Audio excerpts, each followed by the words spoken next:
Allez, bonjour à tous, soyez les bienvenus dans le Club Bâtiment. Aujourd'hui, j'ai le plaisir de recevoir notre ami Théo Duverger. Salut Théo, Bonjour Fred. comment vas-tu? Je suis très content d'être avec toi, d'être avec tout le monde, là, tes équipes, les gens qui te suivent. Eh ben, génial, plaisir aussi. Donc aujourd'hui, les amis, on va parler du burn-out et autour des 3 conseils pour éviter le burn-out quand on est dirigeant dans le secteur du bâtiment. C'est vrai que dans nos vies tumultueuses de dirigeants, il peut parfois arriver qu'on ait des moments de fatigue, de non-sens à faire les choses. Et bon, là, il faut avoir des bonnes techniques justement pour passer ce cap dans de bonnes conditions. Donc, je rappelle que dans le club bâtiment, notre mission, c'est d'aider les dirigeants à passer un palier supérieur. Donc, ça va vraiment avoir du sens, cette discussion avec toi, Théo, parce que je pense qu'il y a plein de reliefs qui sont intéressants. Alors, en préambule, Théo, est-ce que tu peux d'abord te présenter à nos membres dirigeants dans le secteur du bâtiment? Yes. Eh ben, écoute, je m'appelle Théo Duverger. Je suis un ancien vétérinaire qui s'est reconverti dans le coaching de dirigeants d'entreprise il y a à peu près 10 ans. J'ai eu une expérience assez proche de burn-out, au savoir que bon, le métier de vétérinaire est un métier où on dirige une petite entreprise et les dirigeants de petites entreprises, ils doivent tout faire. Ils sont en contact parfois de clients qui râlent, ils sont en contact parfois de collègues qui râlent, de collaborateurs qui râlent. On prend beaucoup de pression et il y a un moment donné, on peut craquer, on accumule les heures. Donc, j'ai craqué, j'ai fait un premier burn-out et surtout, ce qui m'a marqué, si tu veux, moi, c'est que j'ai ma meilleure amie qui, au même moment, a fait un burn-out, sauf que 6 mois après, elle a fait une rechute. Et quand on est veto, eh bien, on a des produits pour euthanasier les animaux. Elle est partie à la clinique, elle s'est injectée les produits. Ah. Donc, si tu veux, ce jour-là, je me suis dit, il faut que j'arrête les conneries. Je vais finir comme elle. Et je voyais autour de moi, tu vois, c'était pas la première, quand la première année où je suis sorti, il y a eu 4 suicides de gens de ma promo. J'ai fait, bon, faut vraiment arrêter les conneries. Et je me suis intéressé vraiment beaucoup donc au domaine du coaching et avec une spécialité en efficience auprès des dirigeants et pour le burn-out par la suite. Génial. Et donc, en plus, tu interviens dans un groupement de PME et de chefs d'entreprise qui sont relativement divers parce que c'est un sujet qui est commun. Est-ce que peut-être tu veux ajouter quelques mots par rapport à ça? Oui, alors j'ai eu la chance ces 10 dernières années de développer cette expertise et de pouvoir bien travailler en tant que coach à l'ESSEC, donc l'école de commerce, et être repéré aussi par l'Association pour le progrès du management, l'APM, qui est en fait un groupement de dirigeants, en fait une espèce de club de dirigeants qui font venir des experts sur des sujets assez variés, et notamment j'interviens justement sur les techniques d'efficience et le burn-out des dirigeants. Ouais, génial, super. Alors Théo, pour toi, ça serait quoi les 3 conseils pour justement éviter ce burn-out quand on est dirigeant, quand on travaille beaucoup, quand on sent qu'il y a moins d'envie à faire les choses, qu'on se lève du pied gauche, on a moins envie d'aller au travail, voilà, il y Ah, a... c'est marrant. C'est marrant parce que tu décris quelque chose qui est souvent passe un petit peu sous le tapis. Alors, il y a déjà une différence assez colossale entre burn-out et dépression. Et ça, les gens ne savent pas ce que c'est. Tu vois, la plupart des personnes qui sont dirigeantes dans le secteur du bâtiment, moi-même, de par notre éducation, on a appris, allez, serre les dents, en gros, ferme-la, va bosser et puis ça ira mieux demain. Tu vois, tu te plains pas, tu te tais. Nous, on est des leftos, nous, on est des travailleurs, et puis on s'enorgueillait, si tu veux, un petit peu de ça. En tout cas, dans nos familles, moi, j'avais des familles, mon grand-père était artisan, j'ai eu de la famille dans l'agriculture aussi. Donc, on s'enorgueillait d'être des travailleurs, si tu veux. Ça avait une valeur travail qui était très, très forte. Et ça peut poser problème. Pourquoi? Parce que le burn-out, c'est la maladie des personnes qui, justement, ne savent pas s'arrêter. Alors, la dépression, c'est quoi? La dépression, c'est un système où tu vas te sentir mou, tu vas te sentir triste, tu vas avoir les pensées qui sont ralenties. Tu vas pas du tout avoir envie de te lever le matin parce que, on va dire, ton encéphalogramme, il va être légèrement plat. C'est-à-dire, tu as pas d'émotion, t'es complètement à l'ouest. Le burn-out, c'est pas ça. Le burn-out, ça commence par un stress. Le burn-out, c'est la personne qui a envie de s'en sortir. Donc, elle va gratter, gratter, gratter, gratter, tu vois, comme si tu étais auprès d'un mur qui était tout lisse, tu grattes, tu grattes, tu grattes, mais à chaque fois, tu retombes. Et D'accord. ton cerveau, il cherche en permanence des solutions. Donc, tu vas rentrer dans ce qu'on s'appelle la tachypsychie. Tu penses, tu penses, tu penses, tu penses, tu penses. Ça te réveille la nuit, tu n'arrives plus à t'endormir. Donc, ou tu n'arrives plus à t'endormir, pardon, ou tu te réveilles la nuit. Ce qui fait que tu es en permanence crevé. Tu commences à faire des conneries, c'est-à-dire que tu sais plus où tu as posé tes clés. Ça commence par des trucs très simples, hein. Et puis, à un moment donné, on te dit quelque chose, tu l'oublies dans la foulée. Tu as des troubles cognitifs comme ça. Mais tu essayes toujours de t'en sortir jusqu'à un moment donné où là, le matin, tu sais pas pourquoi, ton corps, il lâche. Et en fait, ce que je viens de te décrire, c'est les phases progressives du burn-out. Et dans ces phases progressives, il y a des premiers signes d'alerte. Et les premiers signes d'alerte, tu en as parlé, c'est ah purée, le matin quand tu te lèves et que tu te dis vivement ce soir que je me couche. Ça paraît anodin, tu vois. On se l'est tous dit au moins une fois dans notre vie. Sauf que quand on commence à se le répéter, c'est un vrai problème. C'est un vrai problème parce qu'on ne se rend pas compte, mais on est en train de s'épuiser. Alors, je ne vais pas rentrer dans la physiologie du burn-out, on s'en fout. Mais clairement, on est en train d'épuiser une partie de son organisme. C'est biologique, hein, ce qui se passe.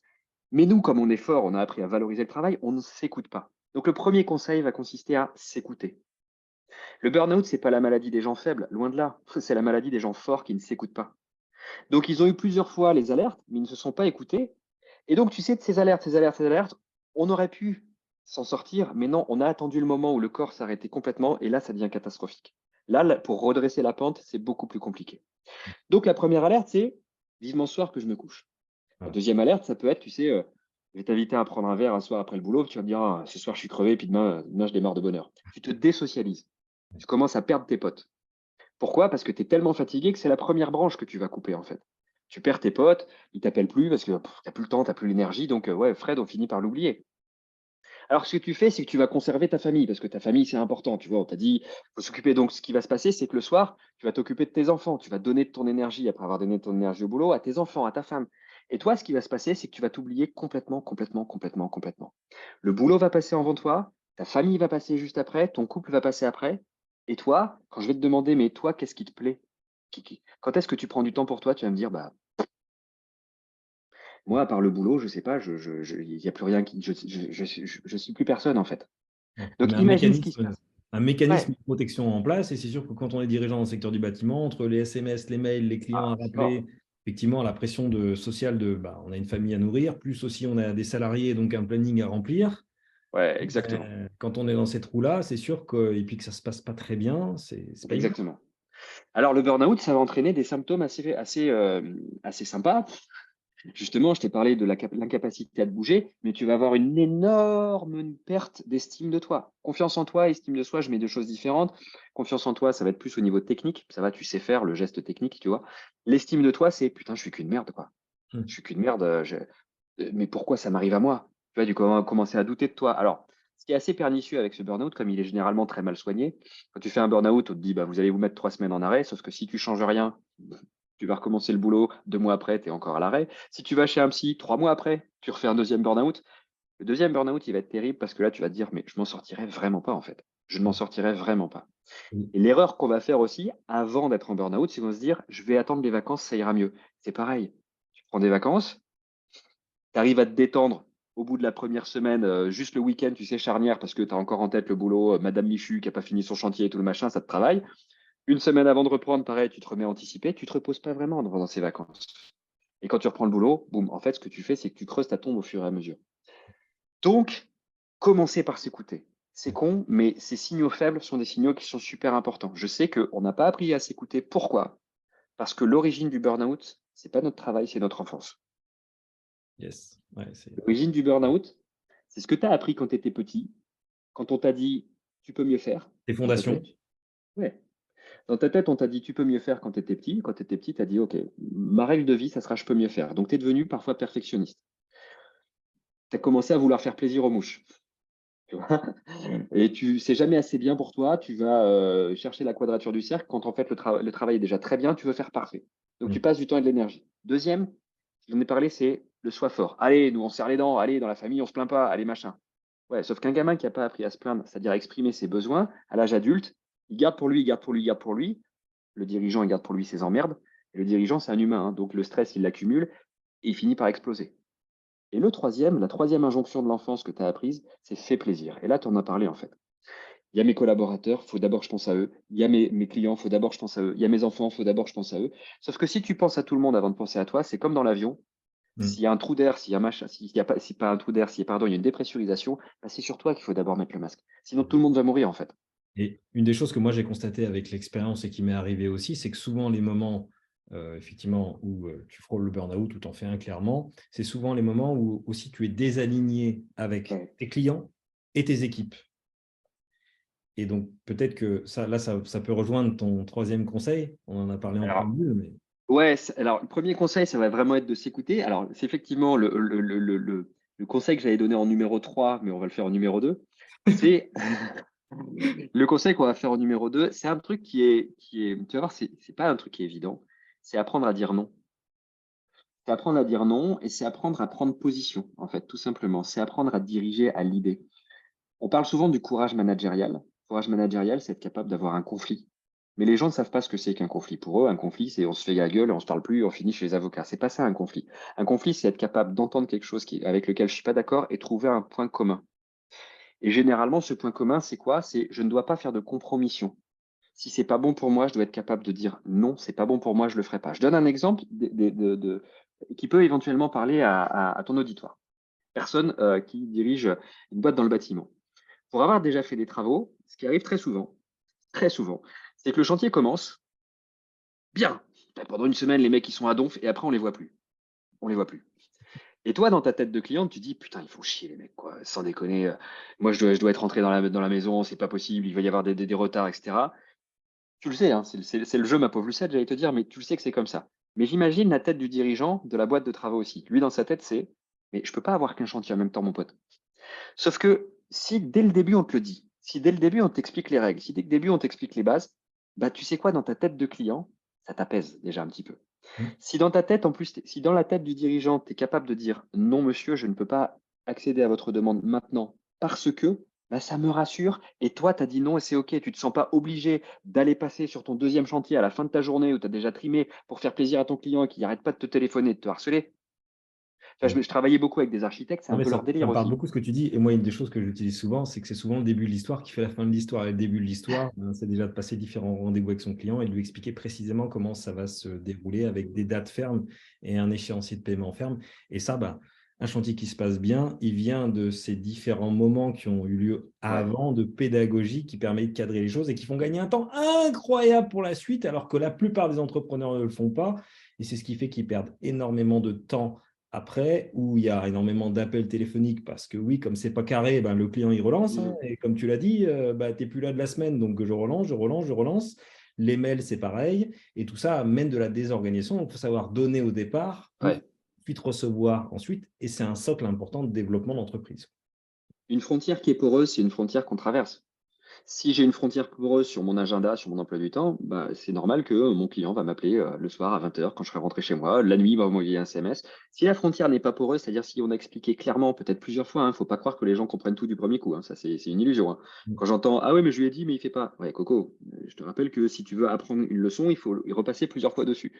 Donc, si tu veux créer des frontières stables avec les personnes, que ce soit tes clients, voire tes collaborateurs, ça s'apprend en fait. Et ce temps que tu passes là, c'est du temps que tu perdras pas derrière. Mm. Et Exactement. ça va rejoindre donc le troisième. Donc ça, c'est plus un conseil, on va dire, type management, parce que clairement, je vais manager mes clients comme je vais manager mon équipe. Et le troisième conseil, qui va peut-être être aussi à contre-pied, c'est d'apprendre à déléguer. Alors là, mon Dieu, quand je dis ça souvent à des dirigeants de boîte, ils me répondent toujours la même chose, mais Théo, je peux pas déléguer, parce que si je le délègue, ça sera moins bien fait que si je le fais. Voilà. Mais et tu sais, je serais milliardaire si j'avais demandé 1 euro à chaque fois que je disais ça. Sauf que bah, souvent, on ne sait pas déléguer tout simplement. Et moi, le premier, hein, tu vois, j'ai 40 collaborateurs dans ma boîte. La première fois que j'ai dû déléguer un truc, bien sûr, je me suis dit ça allait être moins bien fait. Mais le temps que je vais passer, moi, encore une fois, à apprendre à mon collaborateur à faire cette tâche que moi, je fais si bien, ben, c'est du temps que derrière, j'aurais pas à passer moi à faire cette tâche. Donc, le temps que j'investis dans cette tâche-là, bien sûr, je suis pas en train de construire un mur, de mettre une fenêtre. Non, je suis en train de faire en sorte de me libérer du temps parce que c'est mon collaborateur qui va le faire plus tard. Mm. Donc, c'est du temps qui est vachement valuable et je dois en avoir dans mon entreprise du temps comme ça. Et travailler sur la boîte plutôt que dans la boîte, ce sont des valeurs qui C'est la sont clé. C'est la effectivement. clé. C'est la clé. Et quand tu dis ça, parce que quand tu dis ça, tu sors du cadre. Tu t'es pensé out of the box. Tu vois, on n'a pas appris l'entrepreneuriat hein, quand on s'est lancé dans le bâtiment. On n'a pas appris l'entrepreneuriat quand on s'est lancé dans une profession libérale. On n'a pas appris à travailler sur son entreprise. Et l'artisan ou le dirigeant d'une boîte de bâtiment, il est CEO de sa boîte, dirigeant de la boîte, il est manager, il doit manager ses gars et il est ouvrier. Putain, mais ça fait trop. Ouais. Et quand tu regardes, il est à 80% ouvrier, 10% manager, et quand il lui reste du temps et qu'il est pas trop à l'agonie, il pense à attends, comment je vais déclencher pour avoir des nouveaux clients, des nouveaux chantiers. Il prend juste ce temps-là pour être dans le temps de CEO. C'est l'inverse qu'il faudrait faire. 80% de CEO on va garder 15% de temps de management et 5% d'ouvriers, hein. À ce niveau-là de dirigeants, je parle. Et Mm. ça, quand tu leur dis, ils disent: «Je peux pas». C'est pas que tu peux pas, c'est que tu ne sais pas faire et on Ouais. va t'apprendre à faire ça. Et tu vois, après avoir fait des centaines et des centaines de rendez-vous diagnostiques avec les dirigeants depuis plus de 5 ans, en fait, on s'aperçoit toujours d'une chose, c'est-à-dire que le palier supérieur représente une montagne mentale Ouais, qu'on n'ose pas franchir parce qu'effectivement, on se raconte ces histoires-là, que ça ne va pas être possible de déléguer, puis il n'y a que moi qui pourra bien le faire. Et c'est ce ouais, qui fait qu'on ne passe pas le cap. Et qu'est-ce qui se passe quand on ne passe pas le cap? Eh bien, très rapidement, on on stagne. sait. Donc, Ouais, ça dure des mois, ça dure des années. Et puis, au bout d'un moment, eh ben, comme on n'arrive pas à se développer parce qu'en fait, on a un blocage mental, ben, on commence à faire tout le monde, comme tout le monde. On commence à se plaindre. Ah, mais c'est difficile de trouver du monde. Et puis, c'est difficile de développer une boîte en France. Voilà, tu te racontes une histoire montagne. tu Et pour racontes une donner un petit histoire. peu de contexte par rapport aux dirigeants au secteur du bâtiment, généralement, effectivement, autour de 500 000 euros, plus ou moins, on a commencé à créer une équipe. Mais en fait, là, le blocage, c'est effectivement de se libérer complètement du terrain. Et pour ça, bah, effectivement, il faut déléguer, il faut s'entourer de nombreux collaborateurs. Et souvent, en fait, l'histoire qu'on se raconte, c'est de se dire, ouais, mais si j'en prends plus, là, j'ai déjà une tête comme ça, bah, je vais en avoir une encore comme ça. Et là, je vais faire 4 AVC, donc ça ne sera pas possible. Et donc, du coup, je ne passe pas le cap. Alors que justement, le confort arrive quand l'équipe, elle est au complète et qu'on commence à se développer. Entre 1 et 2 millions, bon, bah, là, l'équipe, elle est déjà clairement bien en place, sauf qu'il y a besoin d'apporter de la structure au niveau de Bah l'équipe oui, bah et oui, aller mettre de l'intention en tant que dirigeant sur l'organisation et aussi le management, qui est un sujet très important. bah Et oui. entre 2 et 5 millions, là, l'objectif, c'est de passer encore à un cap supérieur et d'avoir vraiment un leader aligné à chaque département pour pouvoir vraiment aller s'attacher à l'acquisition. Parce que là, quand on a un certain nombre de collaborateurs, bon, ben, bien évidemment, il y a une urgence sur le fait de remplir le planning. Donc, il faut aller prospecter, il faut aller vendre de manière correcte. Et donc là, il y a d'autres sujets en termes d'acquisition qui sont importants aussi à traiter. Mais il y a une partie de, effectivement, ben, il faut avoir absolument un leader aligné à chaque poste. Et je Oui, le vois bien, tous les dirigeants qui sont les plus heureux et les plus épanouis, c'est qu'il y a un moment, effectivement, ils sont allés creuser dans leur zone d'inconfort pour passer ouais, au niveau supérieur et de s'entourer. C'est ce qu'on fait nous, Théo, de s'entourer de collaborateurs. Alors parfois, ben, oui, c'est on se la vie. plante. Tu disais Parfois, on se plante. voilà, d'en avoir deux ou trois pour en avoir un bon. Mais bon, si tu ne fais pas ce chemin-là, tu n'arriveras pas à la personne idéale qui t'amène justement à passer ce palier supérieur. Enfin, c'est l'histoire de l'entrepreneuriat.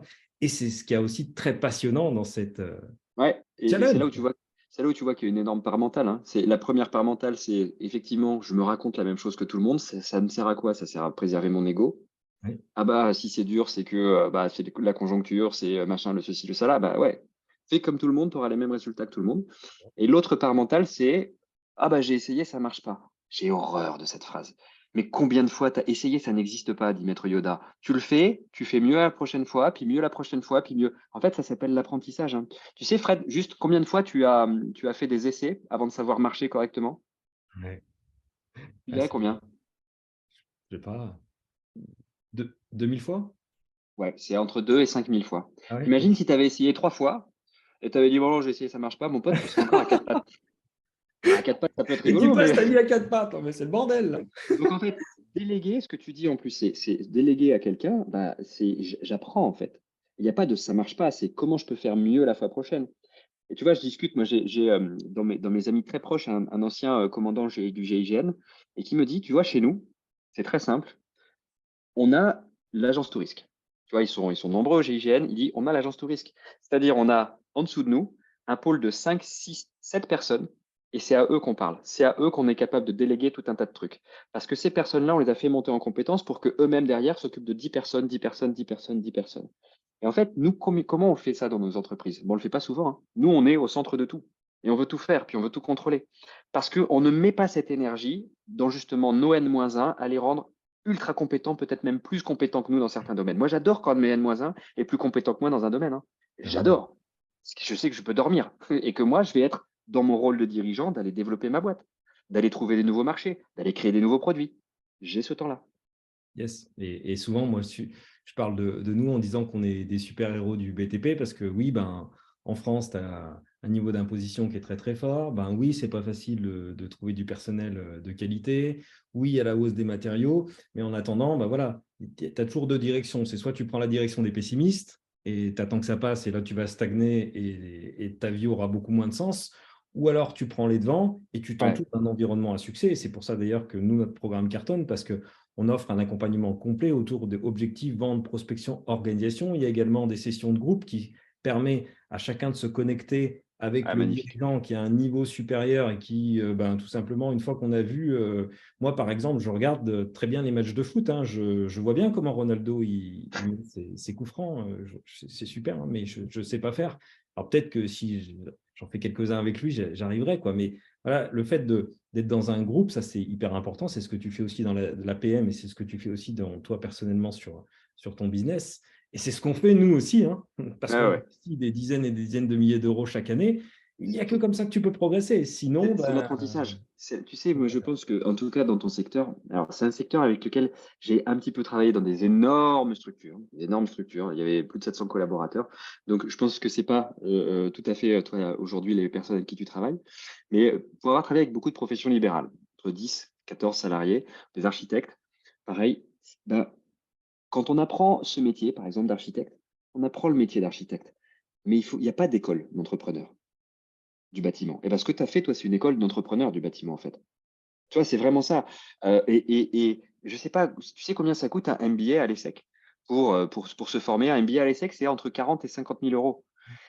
Enfin, ton programme, c'est cheap, en fait, hein, par rapport à ce que ça pourrait être, quoi. mais là où tu as T'imagines complètement le raison, truc? ma mission, c'est ça, c'est que moi, je viens de l'entreprise familiale et je positionnais en campagne et que je voyais bien qu'en fait, bon, j'étais pas où il fallait, que j'en suis sorti et que justement, moi, ma mission aujourd'hui, c'est d'aider tous les dirigeants qui n'ont pas eu la chance d'avoir tout ça dès le départ et que moi, j'étais obligé de cravacher pour aller chercher toutes ces techniques et puis voilà, et c'est d'offrir ça pour justement passer effectivement au niveau supérieur et on le voit, les résultats sont juste incroyables parce que comme tu dis, ben, il y a un amour du technique, il y a une amour. Ouais, indubitablement. Voilà. Mais par contre, sur effectivement la gestion Ouais. d'entreprise, en plus, c'est moins sexy parce qu'il y a toujours ce rapport avec le comptable. Oh là là, le comptable, j'ai rendez-vous une fois par an. En plus, j'y vais 3 mois ou 4 mois après. Oh là, Voilà. je vais prendre une pilule par la maîtresse.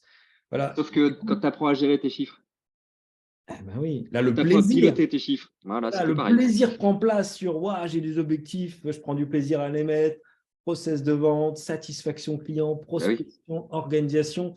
Et là, en fait, bon, bah voilà, c'est comme sur le terrain, une fois que tu apprends et que tu répètes, bah, ça devient facile et du coup, tu apprends beaucoup moins ton rendez-vous avec le comptable et généralement, plus tu changes rapidement de comptable. Ouais, non, mais c'est. Ouais. Mais parce que le contexte des personnes qui sont chez toi, c'est quoi? C'est le mec à 14 ans, on lui a dit, bon, écoute, l'école, c'est pas pour toi, va faire un CAP. C'est ce genre de personne? C'est moi, hein. Bon. Donc, Voilà. t'imagines, non, mais t'imagines dans dans la tête des gamins, quoi, qui sont devenus grands. On leur a dit, en gros, mec, t'es bon à rien, quoi. Ouais, c'est ça. T'imagines, on leur dit, t'es bon à rien, c'est bon, t'es doué avec tes mains, tu vas On faire m'a ça. dit Donc, j'étais dans la bon à tête rien à du 14 gamin, ans. À 14 ans, c'est j'ai- ça. On m'a dit ça. On j'essaye m'a de dit faire. t'es bon à rien. Voilà. Et du coup, ben, alors, je foutais déjà rien avant. Puis alors, bon, j'en ai foutu encore moins après. Mais voilà, je me suis réveillé un moment quand même. Mais Mais tu vois, si j'essaye de faire un peu de psychologie vite fait ou un peu de coaching vite fait, sans connaître précisément les personnes que tu accompagnes, mais je me dis, dans la tête du gamin, il s'est dit en grandissant, je ne suis bon qu'à ce truc manuel. Sauf que là, il devient dirigeant d'entreprise. Donc, la difficulté, ça va être de le faire sortir du manuel pour le faire mettre dans justement le côté intellectuel du dirigeant d'entreprise. Et donc, c'est un autre métier. Donc, effectivement, enfin, ton programme, c'est amener les gens à, OK, vous savez monter des murs, faire des fenêtres, tout ce qu'il faut. Là, les gars, vous allez piloter. Vous allez apprendre à développer tout ça et à vous reposer. Et vous n'êtes pas plus con qu'un autre, du tout. Peut-être que vous n'étiez pas adapté au système scolaire. Attends, moi, je suis passé par là et vous allez ouvrir un truc et vous allez kiffer. Et c'est si ça. vous aimez bien monter des murs ou faire des fenêtres, vous ferez ça, mais en loisir. Voilà, c'est ça. Mais effectivement, c'est de kiffer comme le sport. Et plus tu vas répéter, plus tu vas être à l'aise, plus tu vas être bien. Et effectivement, c'est vraiment de travailler la posture de l'artisan. Et c'est pas un mot péjoratif, hein. Moi, mes Ah non, parents sont artisans et mon grand-père était ah tout le non. temps de travail. Mais c'est de passer de l'artisan, effectivement, au dirigeant, puis au chef d'entreprise, puis au gérant. Et c'est vraiment de soigner cette transition et de passer à chaque fois des paliers et de continuer ce jeu pour que, bon, bah voilà, si tu débutes en division d'honneur, et ben, que tu passes en national, puis en division 2, et puis voilà, qu'il se Et passe ça quelque chose. donne. Bah, je trouve que, en fait, je me permets, hein, mais ton truc, il a une énorme plus-value. Je sais pas si tu le vois, mais Probablement tu le vois, parce que je sais que tu vois pas mal de choses, mais moi, à mon échelle, avec ma vision de coach, ton truc, il donne un énorme switch sur le mindset, sur l'état d'esprit de la personne. Parce que quand tu parlais de ça, je dis, mais ouais, mon grand-père, il était artisan, il a bossé toute sa vie comme un con, il faisait des matelas, il a fait plein de trucs, mais à la fin, il faisait des matelas. Il faisait des matelas, pour développer sa clientèle, bon, il était connu, donc ça venait, mais il était au four, au moulin, à la comptabilité, partout. Il bossait comme un fou pour finir avec une retraite. Ouais. Tu vois ce que je veux dire? Quand tu développes ton mindset, de ne plus être tout le temps en train de faire ton matelas ou en train de faire ton truc, mais à dire comment je peux développer, comment je peux mettre en place. Si on réfléchit un peu plus tard aussi, tu as le mindset, OK, comment j'anticipe ma retraite pour faire en sorte qu'elle soit beaucoup plus cossue, etc., que j'ai pas bossé comme un con pour finir avec rien du tout. Donc, je pense que même ton truc, tu le vois pas, ou tu le vois, mais indirectement, il y a un truc aussi sur ouais, le mindset à long terme.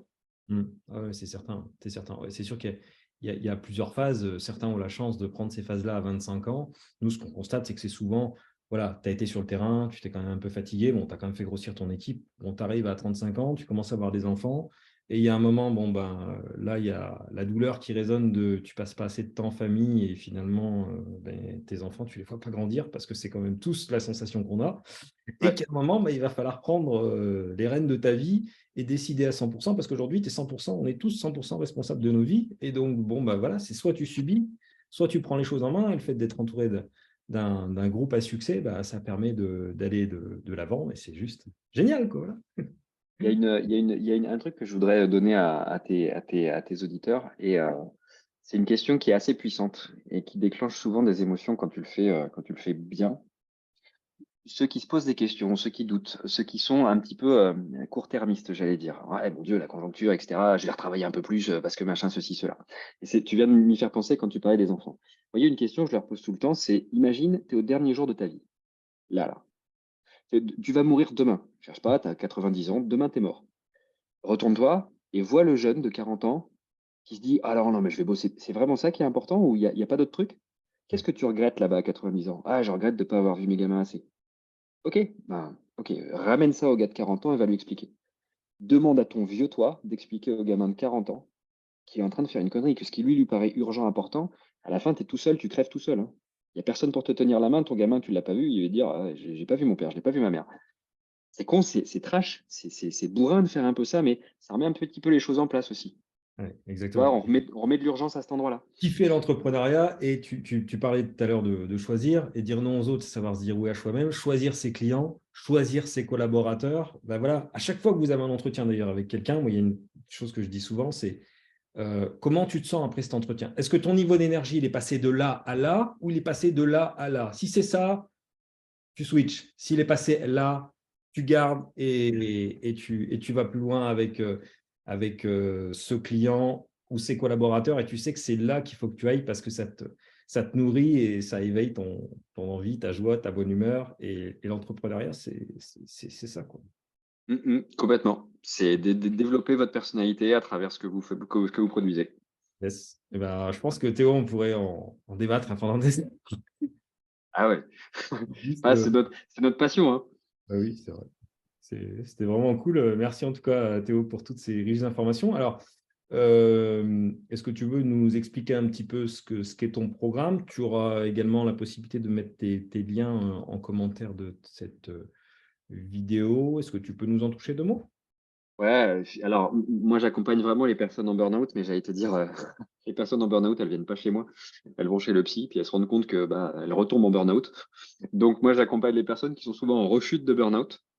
Et on a trois phases en fait. La première, c'est vraiment on va s'occuper de leur partie psy, c'est-à-dire on va les libérer de leur enfance où il y a eu toutes ces injonctions de sois fort, fais plaisir, sois parfait, etc. On les libère une bonne fois pour toutes pour qu'arriver à l'âge adulte, il n'y ait plus ça. Tu vois, ils se prennent pas la tête à pas culpabiliser parce qu'ils ont pris du temps pour eux, par exemple.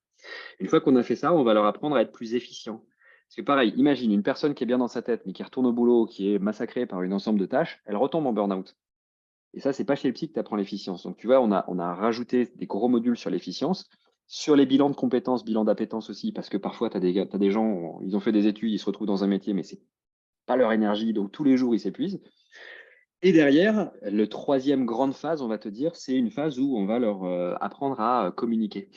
Parce que tu te rends compte que les gens vont te dire, le burn-out vient aussi parfois d'un manque de reconnaissance. Ah bah j'étais au boulot, c'est Michel qui a eu la promotion, c'est pas moi. Mais t'as demandé?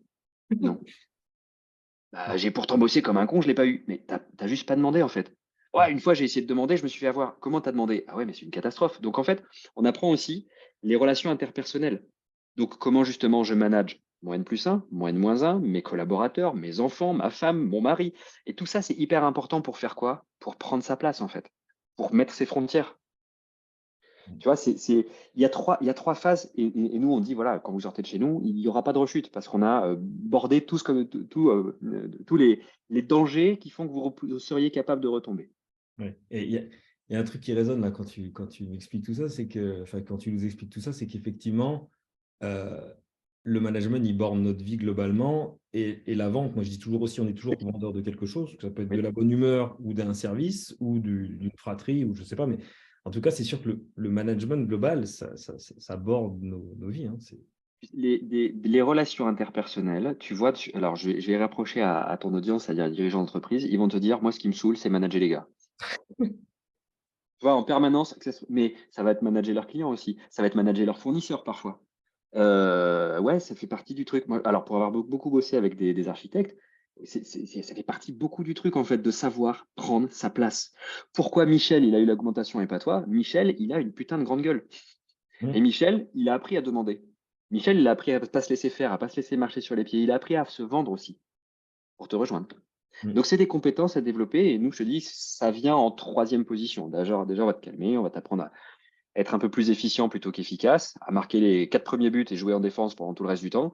Ouais, et ensuite, Et on pour verra être comment on gère les aligné, autres. et pour être aligné à sa mission de vie, ben, il y a un moment, effectivement, tu as besoin de t'imposer, tu as besoin Exact, exact. d'exprimer là où tu veux aller.